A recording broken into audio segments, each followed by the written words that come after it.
तुमचं लक्ष वेधणार आहोत एका अगदी विशेष अशा महत्त्वाच्या बातमीकडे। सामाजिक न्याय विभागाच्या मार्फत बार्टी राज्य सरकार चालवतं। बार्टी ही संस्था आहे। बार्टीला दरवर्षी 250 कोटींचा निधी मंजूर आहे, मात्र आजपर्यंत एकही हप्ता बार्टीला देण्यात आलेला नाहीये आणि त्यामुळेच एमपीएससी परीक्षार्थी विद्यार्थ्यांना पैसेच मिळाले नाहीयेत। ही संस्था जी आहे ही एमपीएससीचा अभ्यास करणारे किंवा जे अभ्यास इतर क्षेत्रांमध्ये करतात त्या अनुसूचित जमातीच्या विद्यार्थ्यांना काही स्कॉलरशिप सारखा निधी देते, जेणेकरून त्यांचा अभ्यासात खंड पडू नये, त्यांच्या शिक्षणात खंड पडू नये। तसंच पीएचडी विद्यार्थ्यांना सुद्धा ही संस्था फेलोशिप देते। या बातमीबद्दल आपण बघणार आहोत, पण त्यापूर्वी बघूयात संजय राऊत काय बोलतायत। उद्याच्या शेतकरी आंदोलनाला आणि त्यांनी पुकारलेल्या भारत बंद शिवसेनेनं समर्थन दिलंय, त्यांच्या मागण्यांना दिलंय, त्यांच्या भारत बंदला पाठिंबा दिलाय। महाराष्ट्रामध्ये 3 पक्ष महाविकास आघाडीमध्ये आहेत। राष्ट्रवादी काँग्रेस पक्ष आहे, शिवसेना आहे, काँग्रेस आहे। तिन्ही पक्षांनी या भारत बंदला पाठिंबा दिल्याचं काल आम्ही जाहीर केलं आहे। शिवसेना पक्षप्रमुख उद्धव ठाकरे यांची अशी भूमिका आहे की हा बंद फार वेगळ्या प्रकारचा बंद आहे। जो शेतकरी आहे, बळीराजा आहे, हा संकट काळात सुद्धा शेतावर राबत असतो। आपण सगळे लॉकडाऊनमध्ये घरी बसलेलो होतो, तेव्हा शेतकरी राबत होता, शेतावर काम करत होता, कर्तव्य बजावत होता। आज त्याने आपल्याला साथ घातलेली आहे, आज त्याला गरज आहे, तेव्हा आपण सगळे त्याच्या पाठीशी उभं राहायला हवं, त्यांच्या आव्हानाला प्रतिसाद दिला पाहिजे। त्याच्यामुळे हा बंद मध्ये सहभागी होताना जनतेनं स्वेच्छा स्वयंस्फूर्तीनं या बंदमध्ये सहभागी व्हावं। ही खऱ्या अर्थानं त्या बळीराजाला हा पाठिंबा ठरेल। हा राजकीय बंद नाही, एक लक्षात घ्या। जरी त्याच्या पक्ष उतरले असेल, मग विरोधक असतील, काही संघटना असतील, तर आम्ही हा राजकीय बंद नाही, एखाद्या राजकीय पक्षाच्या किंवा राज्याच्या किंवा संघटनेच्या मागण्या मान्य करण्यासाठी पुकारलेला बंद नाही, तर देशातील शेतकऱ्यांचा आवाज हा बुलंद व्हावा। आणि गेल्या 12 दिवसापासून दिल्लीच्या सीमेवर थंडी वाऱ्याची आणि सरकारने सुरू केलेल्या दडपशाहीची पर्वा न करता तो डटून तिकडे उभा आहे, बसलाय। त्याला समर्थन देणं हे या देशातल्या प्रत्येक नागरिकाचं कर्तव्य आहे। आणि म्हणून शिवसेनेनं आवाहन केलेलं आहे की स्वेच्छेने आणि स्वयंस्फूर्तीनं या बंदमध्ये सगळ्यांनी सहभागी होऊन बळीराजाच्या प्रती आपली कृतज्ञता, आपली भावना व्यक्त करा। मागे पत्र लिहिलं होतं सर्व, आणि ते 2010 साली त्यांनी पत्र लिहिलेलं की आताची परिस्थिती वेगळी असेल, आताची वेगळी। या संदर्भात स्वतः पवार साहेब हे या देशातले कृषी क्षेत्रातले सगळ्यात मोठे तज्ज्ञ आणि मार्गदर्शक समजले जातात। त्या संदर्भात ते खुलासा करतात। ज्या अर्थी त्यांनी तेव्हा पत्र लिहिलं होतं, त्याने आज ती शेवटी शेतकरी नेता जो असतो हा शेतकऱ्यांच्या भावनांशी सहमत असतो। लाखो शेतकरी जेव्हा रस्त्यावर उतरलेले आहेत, तेव्हा कोणताही नेता शेतकऱ्यांच्या भावनेशी प्रतारणा करणार नाही।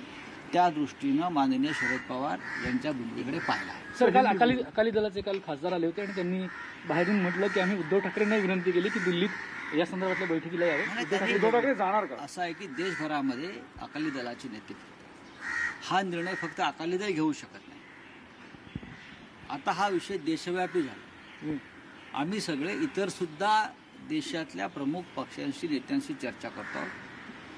त्या नेत्यांशी चर्चा झाल्यावरती त्या संदर्भातला जो सारांश आहे, सार आहे, तो आम्ही माननीय मुख्यमंत्री उद्धव ठाकरे यांच्याशी चर्चा करू आणि त्यानंतर पक्षप्रमुख आणि मुख्यमंत्री निर्णय घेतील। सर, हिंदी में जानना चाहेंगे, कल जो बंद है उसको शिवसेना ने सपोर्ट किया है। कल का जो बंद है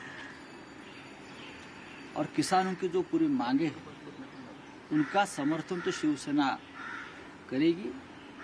और जो भारत बंद यानी पूरा जो राष्ट्रव्यापी बंद का जो ऐलान किया है, उस बंद का भी शिवसेना समर्थन कर रही है। महाराष्ट्र में 3 पार्टी की सरकार है, कांग्रेस, राष्ट्रवादी कांग्रेस यानी एनसीपी और शिवसेना, तीनों दल इस बंद में शामिल हुए। लेकिन महाराष्ट्र के मुख्यमंत्री और शिवसेना के पार्टी चीफ उद्धव ठाकरे जी ने सभी से यह अपील की, ये कोई राजनीतिक बंद नहीं है, ये कोई पॉलिटिकल पार्टी की मांगे नहीं है। किसान पंजाब और हरियाणा का और पूरे देश का किसान में कोई फर्क नहीं है। 12 दिन से वो किसान ठंड में और जिस माहौल में वहाँ डट कर खड़ा है, बैठा है और संघर्ष कर रहा है, तो उस अन्नदाता के प्रति कृतज्ञता भाव व्यक्त करना, यही बंद में शामिल होने का हमारा कर्तव्य है। इसलिए सभी ने स्वेच्छा से इस बंद में शामिल होना चाहिए। कोई जोर ज़बरदस्ती की ज़रूरत नहीं है। हमारी भावना है तो किसान है। हम सब लोग लॉकडाउन में 1 साल से घर में बैठे थे, बंद में शामिल थे। तो किसान जो है वो खेती पर काम कर रहा था और हमें अनाज दे रहा था। तो अब उसकी पुकार है कि हमें 1 दिन का समर्थन दीजिए। तो मुझे लगता है ये हमारा कर्तव्य है। सीएम साहब क्या दिल्ली जाएंगे? देखिए, कल अकाली दल के प्रमुख नेता माननीय मुख्यमंत्री जी से आकर मिले हैं, बहुत सी बातचीत हुई है। अब हम भी देश के और राजनीतिक दलों से चर्चा कर रहे हैं कि इस बारे में हम कैसे आगे जा सकते हैं। उसके बाद पूरी चर्चा होने के बाद हम सीएम साहब को बताएंगे कि सबका क्या कहना है, बाद में हम निर्णय लेंगे। शिवसेनेचा सहभाग कसा असेल बंदमध्ये? शिवसेना कशा प्रकारे सहभागी होईल? हमने कहा ना कि हमने जनता से अपील की कि ये जो बंद है कोई राजनीतिक मांगे नहीं उसमें हमारी किसी भी पार्टी की, किसी भी दल की, ये किसानों की मांग है।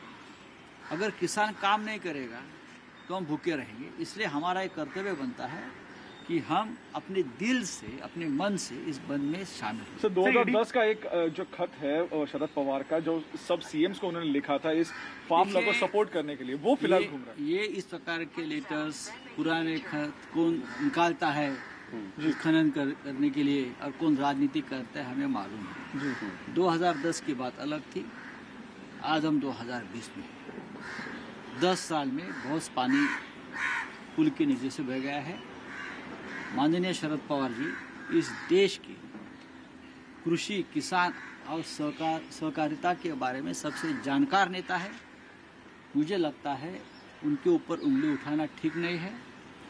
अगर किसी के मन में शंका है कि ऐसा क्यों वैसा क्यों, तो उनसे जाकर सीधी बात करिए। सर, मनसेने देखील याला पाठिंबा दिला होती, त्यांच्यावरच मुंबई पोलिसांनी गुन्हा दाखल केलेला आहे आणि याबाबत विरोधी पक्ष आहे ते आपल्यावर आता कठोर टीका करतायत. टॉप्स प्रकरण मला बघा असं आहे की जो प्रकरण न्यायप्रविष्ट आहे, जे प्रकरणावरती चौकशी सुरू आहे, ज्या प्रकरणाची मला माहित नाही त्याच्यात मी बोलणार. सर, मनसेने देखील कृषी कायद्यांना पाठिंबा दिला. प्रताप सरनाईक यांना वारंवार समन्वय. एक मिनिट.